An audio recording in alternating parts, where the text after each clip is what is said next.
Hey, ¿qué tal? ¿Cómo están? Yo soy Dani Vuelo, como gustes llamarme, y bienvenidos a un nuevo video.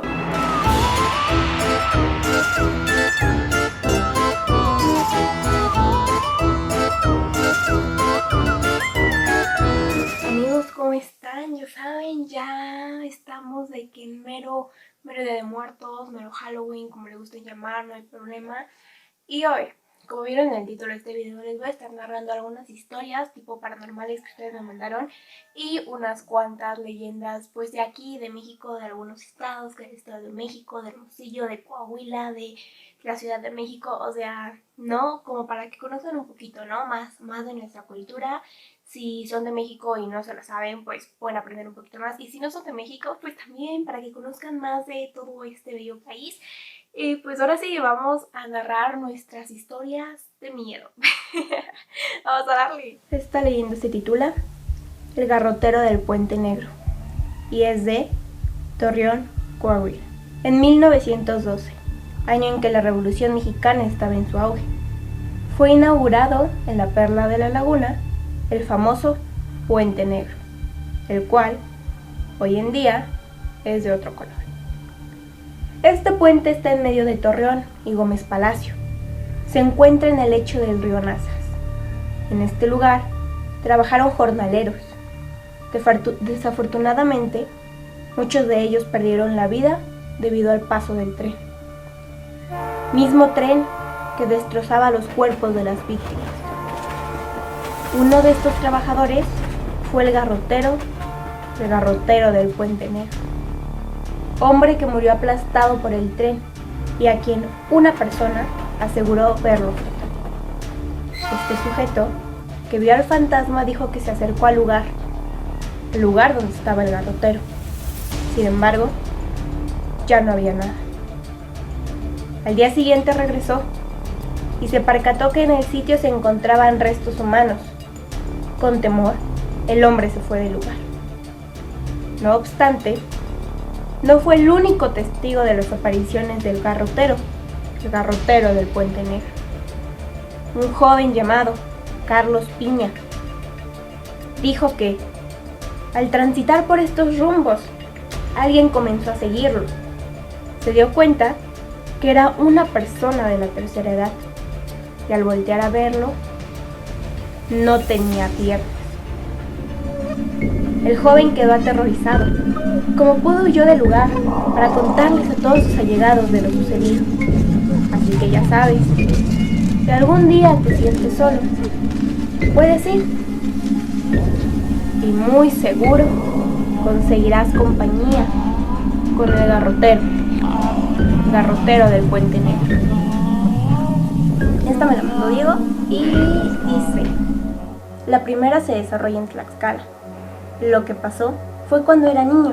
Fuimos a unos 15 años por parte de la familia de mi abuelito, y ya cuando eran como las 11, nos mandaron a dormir a un cuarto pequeño que nos habían dado por cuestiones de que nos quedaríamos hasta la mañana siguiente. Yo estaba con mi hermana y abrimos las ventanas. Vimos bolas de fuego a lo lejos. Ya ves que dicen que son brujas.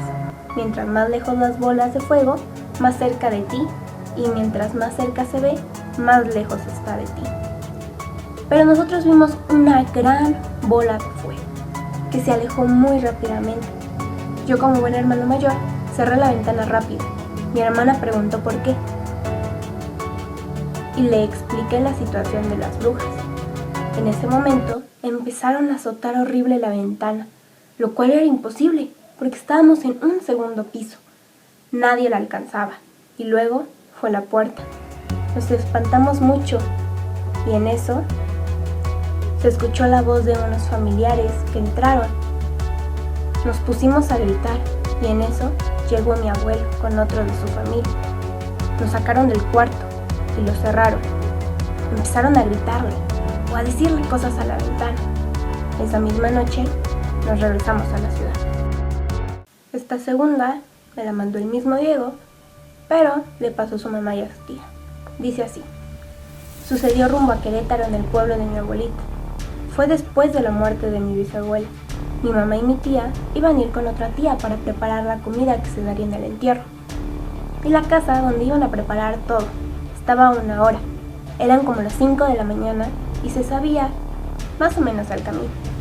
Se dirigían para allá, cuando después de un rato terminaron en un campo de cultivo.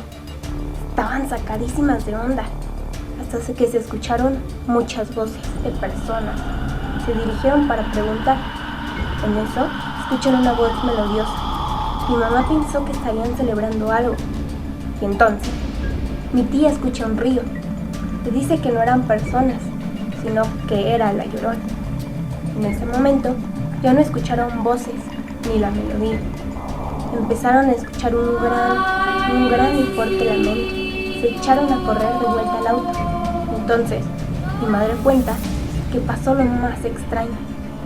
Dice que empezaron a ir en vueltas porque no importara qué camino tomaba, las devolvía a un punto. Entonces, en su desesperación, se pusieron a rezar. Acá, tipo el chico de la canción de Dios está aquí. Al fin lograron salir de los cultivos.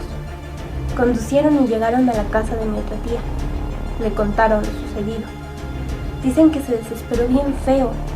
Las metió muy rápido a la casa y su esposo le dijo que apagara todas las luces, que tenían que esperar al amanecer. Pero antes de que saliera el sol, como a las 6, 7 de la mañana, volvieron a escuchar un grito desgarrador. Leyenda de la cueva de la Sauceda. Existe una cueva que es fácil de encontrar. La misma tiene su ubicación en Sauceda, Hermosillo. Tiene muchas historias místicas a su alrededor, porque se trata de un sitio en donde un delincuente ponía todos sus tesoros que iba recolectando. El modo que tenía de operar para este delincuente era muy bueno. De hecho, lo había llevado a ganar muchas riquezas. Pero como ustedes ya saben, la ambición es lo último que se pierde. Y por la misma mayoría de los ladrones terminan tras las rejas o sin vida en algún momento. En este caso, lo que hacía era pararse junto a la cueva o cerca de ella. Si alguien pasaba, solo por ahí, entonces lo despojaba de todas sus pertenencias y las llevaba para esconder dentro de la cueva. La policía lo buscaba por muchos sitios, pero nunca daba con su paradero, porque no sabía que se metía dentro de la cueva luego de robar. Pensaban que tendría una casa donde ir y, por ejemplo, o algo así. Él estaba a salvo dentro de la cueva y allí consiguió todos sus tesoros. Un día decidió que ya tenía suficiente y entonces no salió más, porque no quería para nada en el mundo ser capturado. Pero entonces, con los años de vivir bajo los sitios, lo que sucedió es que encontraron el cuerpo sin vida de este delincuente y salió en las noticias. Desde el momento donde la gente se enteró que podían ir a tomar las riquezas que este hombre había tenido hasta su muerte escondidas en algún sitio raro de la cueva, han intentado entrar para tomarlas, pero según lo que dice la leyenda, cada persona que ha entrado para llevarse algo ha perdido la vida de manera terrible. Dicen que el fantasma aún está cuidando sus cosas y por eso es que nadie las puede tomar. La sirena de la laguna de Zumpango. Esta leyenda es una historia que hasta la fecha se mantiene vigente en el Estado de México. Durante décadas, diversas civilizaciones en todo el mundo, en especial los marineros, han asegurado haber tenido contacto o presenciado la aparición de las sirenas, aunque nunca se han obtenido pruebas contundentes de su existencia. Según las historias contadas, las sirenas son seres mitad mujer y mitad pez, que poseen una extraordinaria belleza y una encantadora voz con la que emiten un canto hipnotizante para atraer así a sus víctimas, hombres en específico, y al mismo tiempo poder asesinarlos.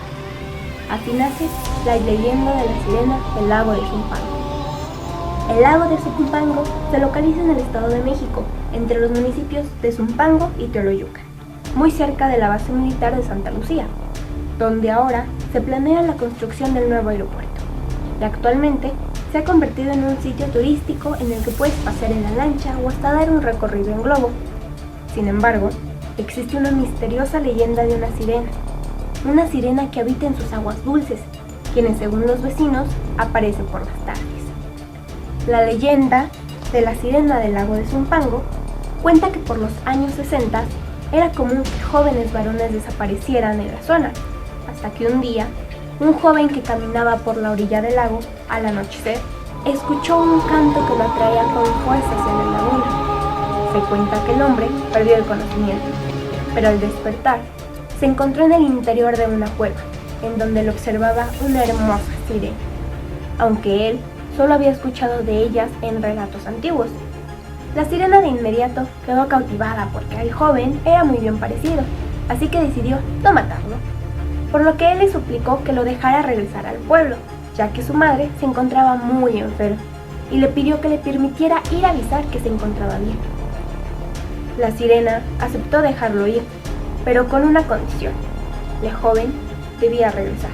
Él aceptó el trato y a su regreso al pueblo narró todo lo ocurrido a los pobladores, quienes, aterrados por el encuentro, lo ocultaron para que no pudiera regresar y fueron en busca de la sirena al lago. Los vecinos comenzaron a secar el lago para así dejarla a la sirena al descubierto y poder asesinarla. La sirena, furiosa por lo que estaba ocurriendo y al notar que el joven jamás regresaría a cumplir su promesa, entonó un canto tan, pero tan fuerte que llegó hasta los oídos del joven, que se encontraba escondido, y quien acudió a su encuentro sin que nadie pudiera detenerla. Al llegar a su encuentro con la sirena, el joven ya no se encontró con una hermosa mujer, sino con un ser de aspecto espantoso, quien al ver al hombre no dudó ni un instante y lo asesinó ahogándolo en el fondo del lago. Cuando los pobladores notaron que el joven seguía desaparecido, continuaron secando el lago hasta que localizaron la cueva de la que emanaba un olor espantoso. Misma cueva en donde encontraron al joven muerto. Junto a su cadáver había una nota con una advertencia en la que decía que si volvían a secar la laguna, una gran maldición caía sobre todos los pobladores y sus descendientes. Hasta la fecha, hay quienes aseguran que han visto a la sirena deambular por el lago e incluso escucharla cantar. Esta siguiente historia me la mandó Claudia y dice así: esta es reciente. El mes pasado vino una amiga mía a hacer tarea en mi casa, por eso de la pandemia. Perdimos mucho tiempo en el celular y en platicar. Cuando nos dimos cuenta, ya eran las 10 de la noche. Nos faltaba mucho, así que nos íbamos a desvelar. A mi hermano mayor le gusta todo eso del polo paranormal. Nos dijo que nos iban a espantar. Claro, lo digo en forma de broma. Ya saben, que tuviéramos cuidado, que no abriéramos las puertas, lo típico, ¿no? Para asustarnos. Obviamente, nosotras no le hicimos caso. Nos pusimos a oír creepypastas en YouTube mientras hacíamos la tarea. Mi cuarto está en la parte de atrás de mi casa. Después está un patio grande y los demás cuartos. Pasó un rato y escuchamos que estaban haciendo ruidos en el patio, pero no le prestamos atención. Los ruidos empezaron a ser más y más fuertes. Habían como rasguños, rasguñaban la pared. Creí que era mi hermano intentando espantarnos. Entonces le grité que se fuera, que no íbamos a salir.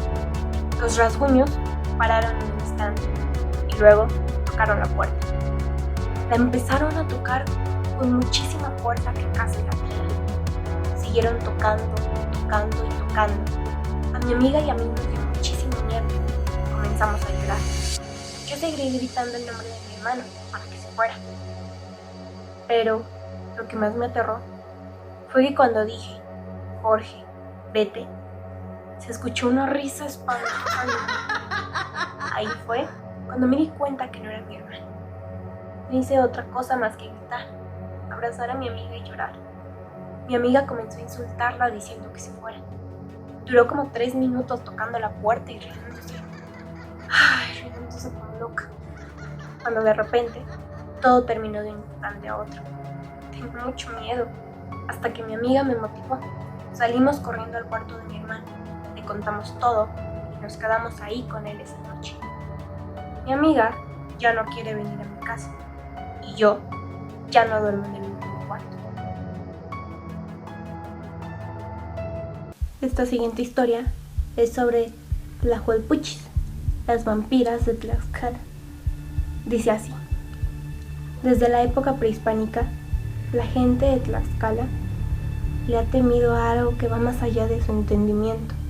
Se trata de las Tlahuelpuchis, cuyo nombre proviene del náhuatl. Significa sahumador luminoso. Las terribles mujeres vampiro. Estas mujeres, como la mayoría de los seres diabólicos, utilizan la noche para desplazarse con mayor libertad y así poder cometer sus fechorías. Además, el poder de tomar la forma de animales e incluso de neblina hace que se puedan mover con mayor agilidad. Su hora preferida para cazar es desde la medianoche hasta las 4 de la madrugada. Y es que, durante esas horas, los padres duermen, dejan indefensas a sus víctimas preferidas, los recién nacidos. Las Tlahuelpuchis disfrutan tomarlo entre sus brazos y beber su sangre hasta secarlos. Los padres que logran despertar del hechizo de sueño que la mujer vampiro arrojó sobre ellos tienen suerte, y si son muy afortunados, solo encontrarán moretones en su pequeño hijo, pero si no, deberán afrontar la dolorosa pérdida. Se dice que originalmente las Tlahuelpuchis eran nahuales. Se trataba de mujeres bendecidas por los dioses, a quienes les fueron otorgados dones especiales. Después, debido a su gusto por alimentarse de sangre, la gente las comparó con vampiras. Sin embargo, a pesar de los siglos transcurridos, los locales no han dejado de temerles. Se cree que estas mujeres descubren sus poderes después de la primera menstruación. A partir de entonces, pueden darse a la tarea de perfeccionarlos. A la par, crece en ellas un hambre que solo la sangre puede saciar. Pero no se trata de cualquier sangre, sino de la sangre de los recién nacidos. Por ello, los padres se esfuerzan por proteger a sus bebés con todo tipo de artimañas y utensilios. Dentro de los más usados tenemos cajitas de agujas o cosas hechas de metal como tijeras o cuchillos, pues son repelentes naturales de las brujas. Aunque cabe destacar que lo más efectivo para alejarlas es colocar un collar de ajos o esparcir cebolla alrededor de la cuna o cerca del bebé, para ocultar su aroma y así evitar que las Tlahuelpuchis sepan que está ahí. Hace tiempo, cuando los ataques se volvían demasiado frecuentes y ya no se podía vivir de ninguna manera, los pobladores capturaban a las Tlahuelpuchis. Luego las sometían a juicio y las ejecutaban. Con el paso del tiempo, eso dejó de hacerse. De hecho, el último registro de una ejecución parece ser de 1973. Sin embargo, aún perdura el rumor entre los locales que dice: cuídate de las Tlahuelpuchis. Y es que ellas aún están ahí. No se ven, no se sienten, pero viven en las sombras. Esta historia es de Yatsiri y dice: cuando estaba pequeña, yo decía que tenía dos amigos imaginarios. Siempre andaba con ellos y les decía a mis papás que se llamaban Lupita y Miguel. Hasta ahí todo bien. Estaba chiquita. Tenía como 2 o 3 años. Era algo bastante normal para mi edad. El problema empezó cuando mis familiares empezaron a ver a sus amigos. Llegaron a asustar a mi mamá, incluso a sus hermanos. Tiempo después, mi mamá se enteró de que ahí cerca habían muerto los hijos de una chica adicta. Al parecer, ella los había matado. Desde entonces, nunca más volví a verlos. Esta historia me la mandó Andrea Barrios, y dice así: pues en mi casa hay algo así como entes, no sé cómo denominarlos. La cosa es que nunca nos han hecho daño ni nada, pero un buen susto, claro que nos echa. Bueno, cuando nos mudamos al departamento que está ubicado en la planta baja, todo era normal. Nosotros estábamos felices y todo. Estuvimos así por unos meses.